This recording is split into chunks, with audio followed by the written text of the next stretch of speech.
Fyke Isle, a small secluded island in Velen, located in the middle of Lake Windammer.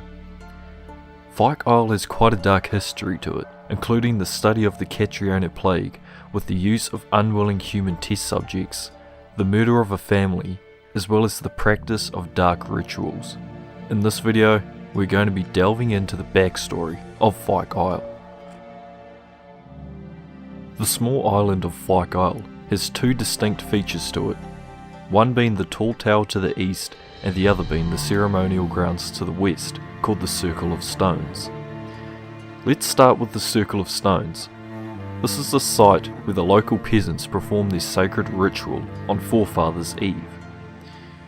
Forefathers Eve is a ritual the local peasants take very seriously and perform yearly. Forefathers Eve consists of the judging of troubled spirits that are still among the living before sending them on their way to the afterlife. These spirits are unfulfilled and trapped among the living, and in order to go on to the afterlife must be summoned and judged. On one occasion, Geralt aids the peasants in their ritual by defending them from summoned spirits that are far too gone to be saved. The ceremony is all going to plan until witch hunters from the Eternal Fire show up. They order the peasants to stop their ceremony as they believe it to be some sort of necromancy. Ultimately, Geralt has the choice to leave the peasants and let the witch hunters disperse them, or to help the peasants fend them off so they can continue. In the timeline where Geralt abandons his rule of not taking sides and helps the peasants, he easily kills the witch hunters, spilling blood all over the sacred ground of the Circle of Stones. This has a disastrous effect on the rest of the ritual, as the sacred grounds have been sullied by the blood of the witch hunters. This means the ritual could not go on. In either timeline, whether Geralt helps or not, the peasants' ritual is stopped prematurely. In its earlier days, Fyke Isle was used by the Sorcerer Alexander, who based his laboratory out of the tower on the island. In this tower, he researched such diseases as the Catriona Plague, which is a disease similar to the bubonic plague, though more on that in another video. Alexander was a cruel man, and wasn't bothered at all when it came to conducting testing on humans to further his research. He would often infect peasants with the plague that was sourced for him by the local lord, and then study the effects.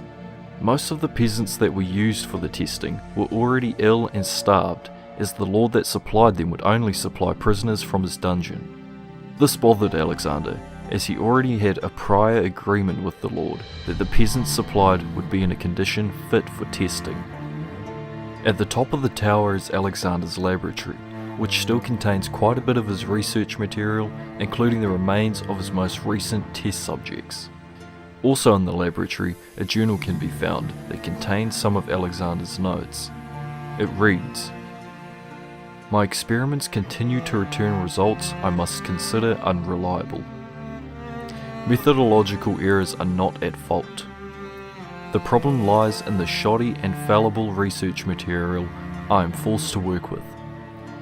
Despite his prior assurance, Geralt is unable to provide me with enough moderately healthy specimens for my tests. Most of the material is starved and terrified, having been dragged here straight from the dungeon.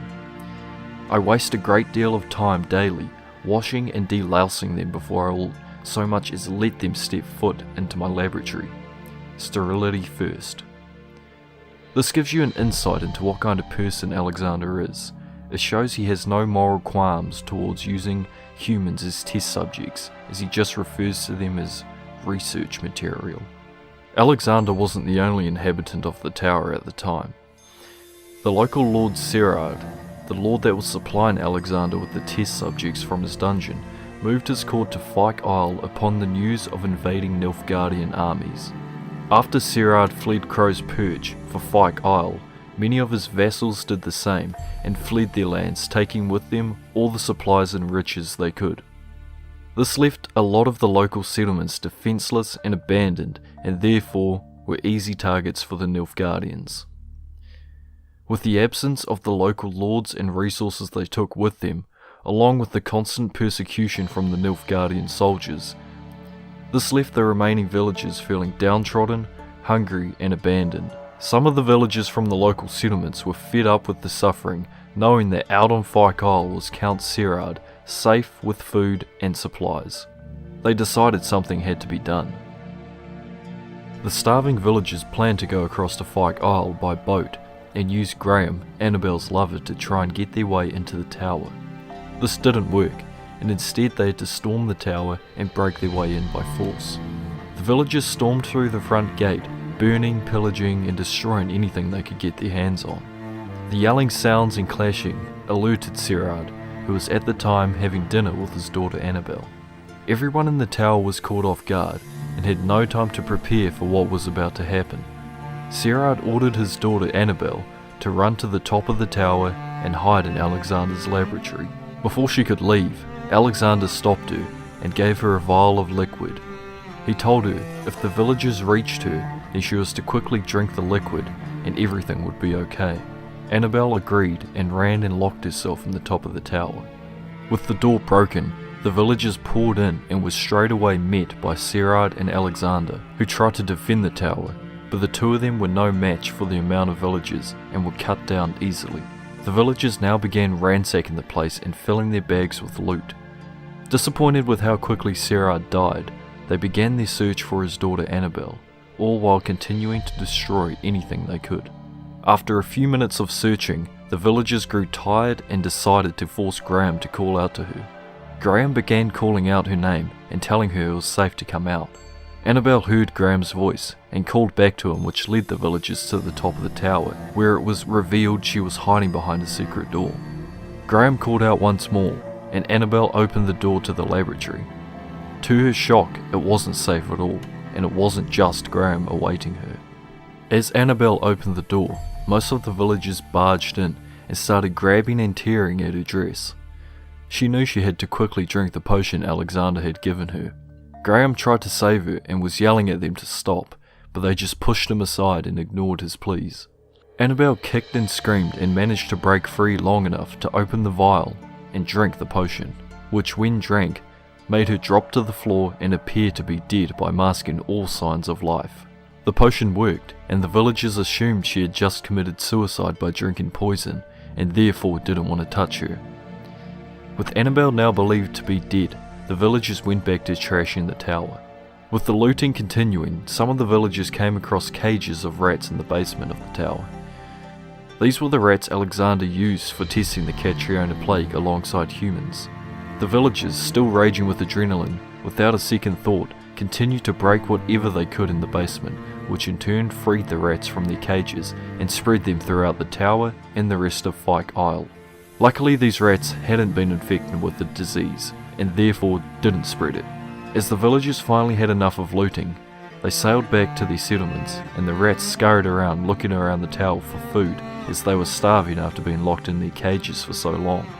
The rats ended up eating the food scraps that were left by the villagers, but that was soon gone and they were still hungry. With the leftover food scraps gone, the only thing left for them to eat was the remains of Sorcerer and the others that had died. A few days had passed, and the spell began to wear off Annabelle, who had been passed out on the floor the whole time. She awoke lying there, surrounded by broken glass and tipped tables. She scanned the room with her eyes, wanting to get up, but realised the potion hadn't quite worn off yet. She was still paralysed. She couldn't move or scream, only see and hear. A few panicked hours passed, when she suddenly heard the scratching along the floorboards of something. It was the rats. They had finished off the other carcasses and were searching for more. Annabelle suddenly felt the scratching of the rats as they crawled over her and started to bite and dig at her flesh. The pain was worse than anything she had ever felt before. She wanted to scream out or move, anything to make it stop, but she couldn't. All she could do was lie there and wait to die in pain. Months go by, and no one sets foot in the tower. Geralt is asked by Kira Metz to help her with something. Kira explains to Geralt that she's been asked by the villagers of Midcopse to cleanse the tower on Fyke Isle, as it's been gripped by some curse. Geralt agrees to help and travels to the island bearing a magic lamp given to him by Kira, which helps him see spirits. On the island, Geralt sees it's been abandoned and with the use of the lamp is able to see what happened. Geralt discovers Alexander's laboratory, and in it is able to interact with Annabelle's spirit. Really sad story, but something's not right. Got a feeling. What is it? You're not telling me everything. You know the island's dangerous, but refuse to tell me about the monster that lives here. There is no monster.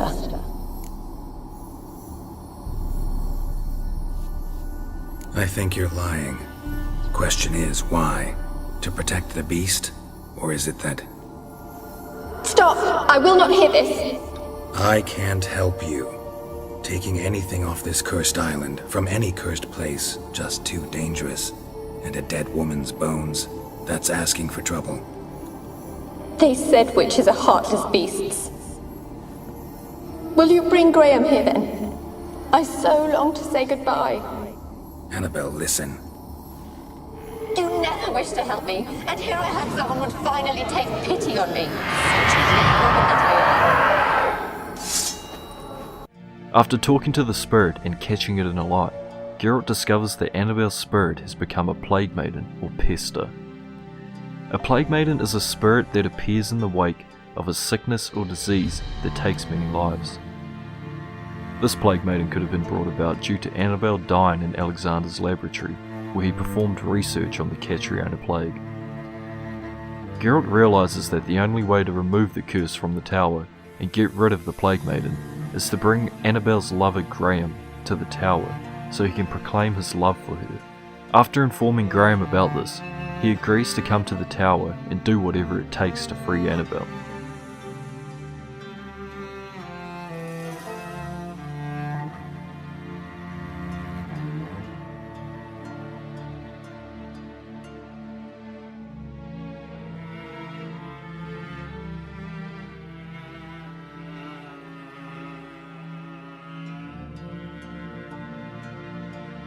In the end, Graham is killed by the Plague Maiden, but is at last with Annabelle in the afterlife.